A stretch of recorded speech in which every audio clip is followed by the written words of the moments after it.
औज़ुबिल्लाहिमिनश्शैतानिर्रजीम बिस्मिल्लाहिर्रहमानिर्रहीम। आज हमने पढ़ना है बेटा हमारा ये LHB पार्ट फर्स्ट की जो बुक है, आज स्टार्ट करने लगे हैं। ये ऑब्स्टेटिक्स की बुक है, ये मिडवाइफरी की, यानी कि ये देखें इसका ये टाइटल है और ये आसान नोट्स हैं। पार्ट फर्स्ट है ये हमारा। तो इसके अंदर हमने पढ़ना है, ये देखें इसके कुछ इंट्रोडक्शन हैं। ये इसमें हमने पढ़ना है definition and introduction of midwifery. इसमें मिडवाइफरी का हम तारुफ देखेंगे। डेवलपमेंट ऑफ फिटस, बच्चा जो है किस तरीके से नशोनुमा पाता है वो देखेंगे। ये इसका तीसरा चैप्टर है। प्रेगनेंसी, हमल को देखेंगे बेटा। एंटीनेटल केयर, पैदाइश से पहले की जो देखभाल होती है उसके बारे में इल्म लेंगे। नॉर्मल लेबर, जो नॉर्मल बच्चे की पैदाइश है ऑपरेशन के बगैर, उसको देखेंगे। प्यूरीपेरियम, पैदाइश के बाद का जो दौरानिया है, माँ के साथ क्या गुजरती है, क्या बीतती है, क्या क्या मसाइल का शिकार हो सकती है माँ, वो देखेंगे बेटा। न्यू बॉर्न बेबी, जो बच्चा पैदा हुआ है उसके क्या मसाइल होंगे वो देखेंगे चैप्टर 12 में। Pre maturity and post maturity. Pre maturity कहते हैं अधूरा बच्चा पैदा हो जाना। पोस्ट मेच्योरिटी कहते हैं बच्चा पैदाइश से भी बड़ा हो जाना, यानी जब उसका 40 हफ्ते की प्रेगनेंसी होती है तो 41, 42 या 43 हफ्ते का हो गया माँ के पेट में ही, तो उसके क्या मसाइल होंगे। फैमिली प्लानिंग, बच्चा कितने रखने हैं और बच्चों के दरमियान में वक्फा कितना रखना है वो देखेंगे। एपगार स्कोर, बच्चे की शक्ल कैसी है, उसका दिल सही धड़क रहा है, उसकी सांस की रफ्तार कैसी है, उसके अंदर कोई ख़राबी तो नहीं है। एपगार स्कोर ये पढ़ेंगे इस बुक के अंदर। सम इम्पोर्टेंट इमेजेस, और कुछ अहम जो तस्वीर हैं वो देखेंगे।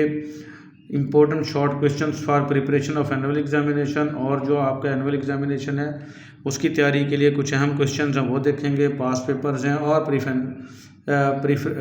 रेफरेंसेस हैं। तो ये सारी बुक हम देखेंगे इंशाल्लाह, कोशिश करेंगे इसको जल्दी से जल्दी कंप्लीट करें। तो यूनिट 1 में आपका मिडवाइफरी जो है उसका मुकम्मल तारुफ दिया हुआ है बेटा कि मिडवाइफरी कब से स्टार्ट हुई, मिडवाइफरी की तारीख़ है बेटा, कब से ये इस दुनिया में मार्ज़ वजूद में आई मिडवाइफरी, और क्या क्या इसकी ड्यूटीज़ होती हैं, क्या क्या इसने काम करने होते हैं। तो ये सारा हमने पढ़ना है बेटा। डेफिनेशन देखते हैं, इंट्रोडक्शन ऑफ मिडवाइफरी देखते हैं। अब midwife is a person, midwife वो शख्स है, ख़ास तौर पर औरत ही होती है बेटा midwife, who has successfully completed, जिसने कामयाबी से मुकम्मल किया हो। अब midwifery education programme, midwifery education programme मुकम्मल किया हो कामयाबी से, that is duly recognised in the country, जो कि मुल्क के अंदर बाज़ाब्ता तौर पर शनाख्त रखता हो। तो वो शख्स जिसने कामयाबी से ये कोर्स जो कि बाज़ाब्ता शनाख्त रखता है हमारे मुल्क में, वो कामयाबी से मुकम्मल किया हो तो वो मिडवाइफ कहलाएगी। और मिडवाइफरी क्या है बेटा, वो जो काम करेगी वो मिडवाइफरी है। कोर्स कर लेगी तो उसको, उस औरत को मिडवाइफ कहेंगे, और वो जो काम करेगी वो मिडवाइफरी है। इसकी देखते हैं बेटा। Midwifery is a health science, midwifery जो है वो सेहत से मुतल्लिक साइंस है। इन द हेल्थ प्रोफेशन, जो कि सेहत से मुतल्लिक महारतें हैं। That deals with the pregnancy, जो कि हमें इल्म देती है हमल का, चाइल्ड बर्थ, बच्चे की पैदाइश का, इन द पोस्टमार्टम पीरियड, और बच्चे के पैदाइश के बाद के जो हालात होते हैं उनका, इंक्लूडिंग केयर ऑफ न्यूबॉर्न, जिसमें शामिल है बच्चे की देखभाल करना। इन एडिशन, और इजाफी तौर पर, to the sexual and reproductive health, और माँ और बच्चे का जो निज़ाम तौलीद है, बच्चा पैदा करने का निज़ाम है, उसकी सेहत को मद्देनज़र रखना। ऑफ द वुमेन, औरत का, थ्रू आउट देयर लाइफ, पूरी उसकी ज़िंदगी के दौरान। A professional in a midwifery, और जो औरत मिडवाइफरी में महारत रखेगी इज़ नोन एज मिडवाइफ, उस औरत को मिडवाइफ कहेंगे। यानी जो इन तमाम चीज़ों में महारत रखती होगी उस औरत को हम मिडवाइफ कहेंगे बेटा। फिर आ जाएगी हिस्ट्री ऑफ मिडवाइफ, मिडवाइफ की तारीख़ क्या है। Midwife has been around for hundreds of years, midwifery हमारे गिर्द सालों से है, कई सौ सालों से है। As women would assist other women, क्योंकि एक औरत ही दूसरी औरत की मदद करती है। इन चाइल्ड बर्थ, बच्चे की पैदाइश के दौरान। तो हमेशा बेटा दाई कह सकते हैं इसको, कि एक औरत ही है जो दूसरी औरत की बच्चे की पैदाइश के दौरान मदद करती है। तो ये मिडवाइफरी कई सौ सालों से हमारे इर्द गिर्द घूम रही है। According to midwifery today, midwifery का जो हमारा आजकल का जो निज़ाम है उसके तहत ये बेटा लिंक दिया गया है। इस लिंक से आप सारी डिटेल ले भी सकते हैं। तो इस लिंक को नज़रअंदाज करते हुए हमने नीचे पढ़ना है कि according to midwifery today, midwifery जो है आजकल, उसके मुताबिक New York city first required the licensing of midwives, पहली ज़रूरत पड़ी मिडवाइफ़ों को लाइसेंस देने की, दाइयों को लाइसेंस देने की, इन 1716 में, तो ये लिंक है बेटा, इससे कंफर्म भी कर सकते हैं कि सबसे पहला जो लाइसेंस मिला मिडवाइफ को, दाई को, वो 1716 में मिला। Doctors were not usually formally educated, doctors जो है वो आमतौर पर एजुकेटेड नहीं होते थे तब। सो मिडवाइफ तो मिडवाइफ थी। फिर लिंक दे दिया बेटा, वर यूटिलाइज फॉर चाइल्ड बर्थ, तो इनको कायम मकाम बनाया गया बच्चों की पैदाइश के लिए। Due to greater knowledge base, क्योंकि इनका नॉलेज ज़्यादा होता था, क्योंकि बेटा औरत ही औरत को ज़्यादा समझ सकती है, तो इसको हेड बनाया गया, यूटिलाइज़ किया गया बच्चे की पैदाइश के लिए। तो ये हिस्ट्री दी जा रही है, इसके अंदर आपने थोड़ी थोड़ी तारीखें याद करनी है। फॉर्मल ट्रेनिंग फर्स्ट बिगन इन 1765, तो आम इनकी जो ट्रेनिंग शुरू हुई वो 1765 में हुई। पहला लाइसेंस बेटा ये मरूजी है 1716 में मिला, और पहली फार्मल ट्रेनिंग 1765 में शुरू हुई। हावेवर ताहम मैनी मिडवाइफ, बहुत सारी जो मिडवाइफें हैं, दाइयाँ हैं, फेल्ट दैट, ये महसूस करने लगी child birth the domain of women, के मलकियत है, डोमेन कहते हैं मलकियत, बेटा बच्चे की पैदाइश जो मलकियत है ऑफ वुमेन, औरत की। And they were reluctant to receive training from the male instructor, और वो हिचकिचाती थी मर्दों से ट्रेनिंग लेते वक्त, क्योंकि मर्द उस्ताद होते थे बेटा, इंस्ट्रक्टर होते थे, तो वो कहते ये औरतों का ही हक है और औरतें ही ट्रेनर होनी चाहिए, तो मर्दों से ट्रेनिंग लेते हिचकिचाती थी। Also many women were not illiterate, और इसके साथ साथ बहुत सारी औरतें अनपढ़ भी थी। इलिटरेट कहते हैं अनपढ़, नॉट इलिटरेट यानी अनपढ़ होना, नॉट इलिटरेट लिख दो या सिर्फ इलिटरेट लिख दो तो एक ही मतलब है, अनपढ़ होती थी। Which made formal education they are impossible, तो उनको आम तालीम देना वो नामुमकिन था। Beginning in early 18th century लगा देंगे बेटा, यहाँ एस लगा दिया, तो जब 18वीं सदी शुरू हुई, middle class family started using doctors for child birth, जो मिडिल क्लास फैमिलियाँ थी उन्होंने बच्चे की पैदाइश के लिए डॉक्टर का इंतखाब करना शुरू किया, यानी मिडवाइफ की अहमियत ख़त्म होना शुरू हो गई। As anaesthesia become more widely use, क्योंकि जो बेहोशी थी बहुत ज़्यादा इस्तेमाल करने लगे थे डॉक्टर, फिर वो ना मशहूर हो गया, अभी बेहोशी दे के डॉक्टर डिलीवरी करवा देते हैं, दर्द भी नहीं होता, तो औरतें ना डॉक्टरों के पास जाना शुरू होगी बेटा 18वीं सदी में।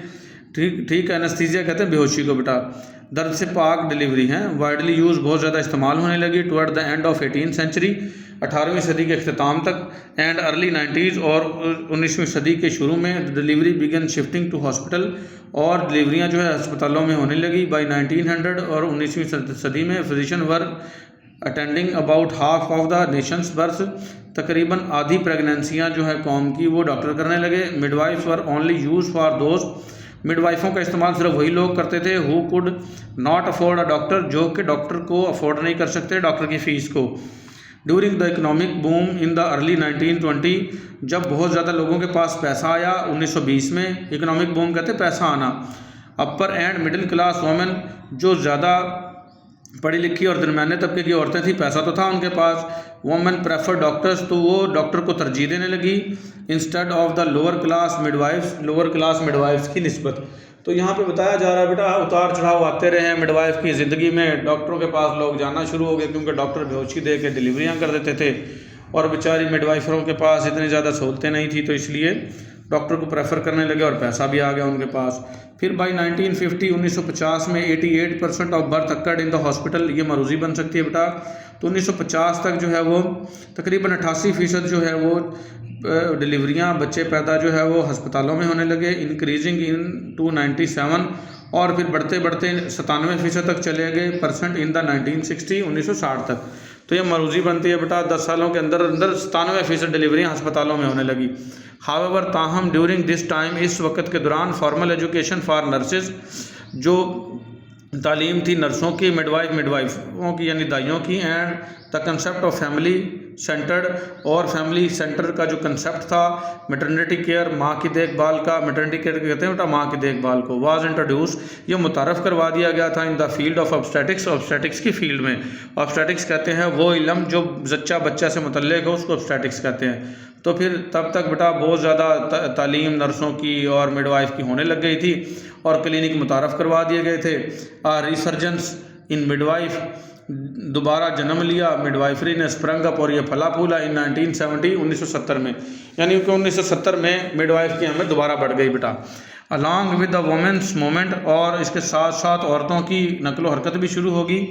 फेमिनिस्ट मेंटेन्ड दैट, फेमिनिस्ट कहते हैं बेटा जो मजहबी लोग हैं, उन्होंने ये कहा कि चाइल्ड बर्थ इज़ नेचुरल, के जो बच्चे की पैदाइश है वो कुदरती अमल है, and hospitalisation and supervision by a physician are not required. तो औरत को अस्पताल में ले जाना और मर्द डॉक्टर यानी फिजिशियन की निगरानी में बच्चे की पैदाइश होना ये इसका ज़रूरी नहीं है, ये फेमिनिस्ट ने कहा जो मजहबी लोग थे। तो इस वजह से फिर औरतों ने ज़्यादातर मिडवाइफों का रुख किया। जो मिडवाइफरी का जो पेशा था बेटा वो पिस चुका था, तो दोबारा लोग मिडवाइफरी की तरफ आने लगे। ये हिस्ट्री है थोड़ी थोड़ी, और इसको देखें आप। बाय द मिड 1980s, जब मिड गुजरी 1980 की, रेगुलेशंस वर इंट्रोड्यूस, कुछ रूल और रेगुलेशन बने by the American medical association, America की मेडिकल एसोसिएशन ने कुछ रूल बनाए टू प्रोहिबिट मिडवाइफ्स, कि वो और मिडवाइफों को रोकें from practising without physician supervision, कि वो डॉक्टर की ज़ेर निगरानी के बगैर कोई भी प्रैक्टिस ना करें, and were finalise by the 1990s, mid 1990, और 1990 के मिड में ये फाइनलाइज हो गया कि कोई भी मिडवाइफ अकेले काम नहीं करेगी। ये उतार चढ़ाव बताए जा रहे हैं बेटा, हिस्ट्री बताई जा रही है। टुडे आजकल नर्सें मिडवाइफें और हाईली एजुकेटेड, वो बहुत ज़्यादा तालीम याफ्ता हैं, स्पेशलाइज प्रोफेशनल, और बहुत ज़्यादा ख़ास महारत रखती हैं, हु वर्क अलॉन्ग साइड ऑब्स्टिशंस, जो कि डॉक्टरों के साथ भी काम कर सकती हैं मिलके। ऑब्स्टिशंस बेटा जच्चा बच्चा के जो डॉक्टर हैं। To provide holistic women's health, जिसमें औरत को मुकम्मल सेहत की फराहमी की जाती है, होलिस्टिक मुकम्मल, एंड मैटरनिटी केयर, और माँ की देखभाल की जाती है।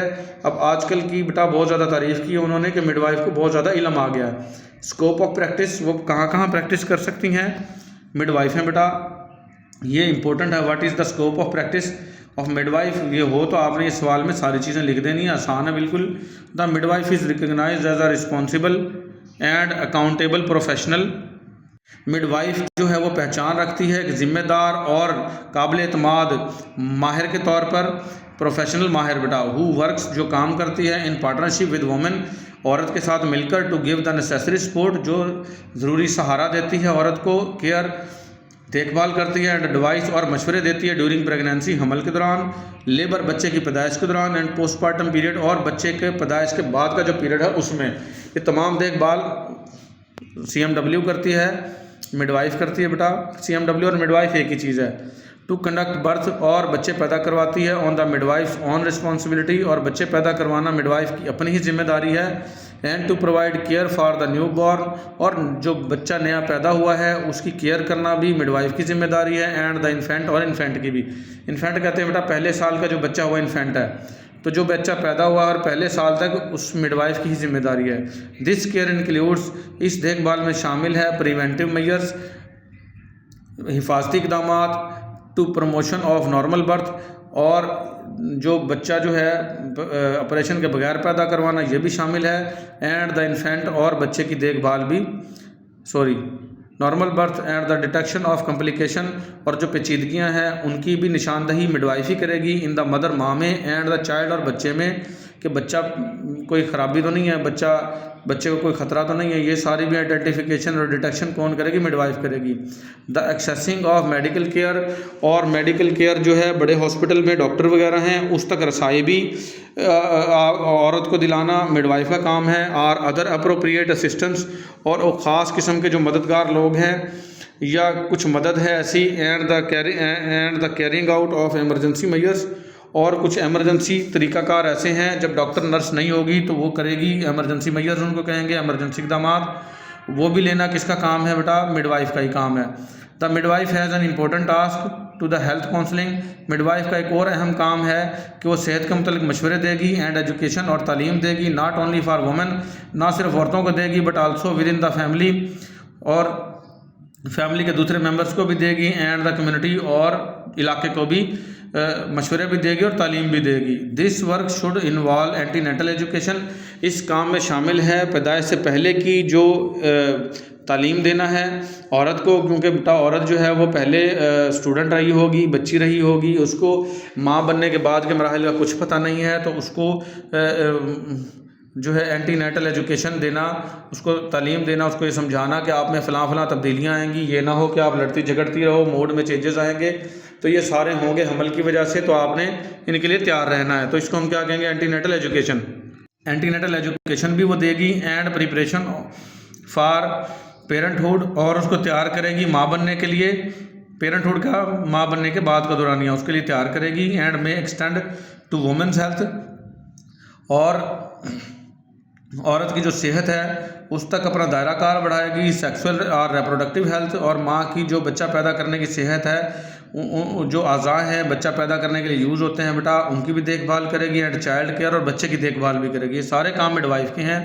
अब मिडवाइफ में practice in any setting, midwife किसी भी जगह पे काम कर सकती है, इंक्लूडिंग द होम, जिसमें घर भी शामिल है, कम्युनिटी कोई इलाका शामिल है, हॉस्पिटल्स अस्पताल शामिल हैं, क्लिनिक्स क्लिनिक शामिल हैं। यहाँ पे मैं बात वाज़ेह करता चलूँ बेटा, हॉस्पिटल और क्लिनिक में थोड़ा फ़र्क होता है। हॉस्पिटल वो जगह होती है जहाँ पे मरीज़ों को दाखिल किया जा सके, रात रखा जा सके, और क्लिनिक वो जगह होती है जहाँ पर दाखिला ना हो, सिर्फ मरीज़ आएँ और दवा लेके जा सकें। तो जो मिडवाइफ है वो हॉस्पिटल में भी काम कर सकती है और क्लिनिक में भी काम कर सकती है, और हेल्थ यूनिट्स या हेल्थ यूनिट्स में भी काम कर सकती है। तो ये थे बेटा मिडवाइफ के बहुत सारे काम, उसका दायरा कार और उसकी हिस्ट्री, स्कोप ऑफ प्रैक्टिस था बेटा। तो यहाँ तक आज का हमारा लेक्चर है। एम्स, रिस्पॉन्सिबिलिटीज़ ऑफ मिडवाइफ, मकासद क्या है, जिम्मेदारियाँ क्या हैं मिडवाइफ की, वो हम पढ़ेंगे अगले लेक्चर में। आज के लिए इतना ही। अल्लाह हाफिज़।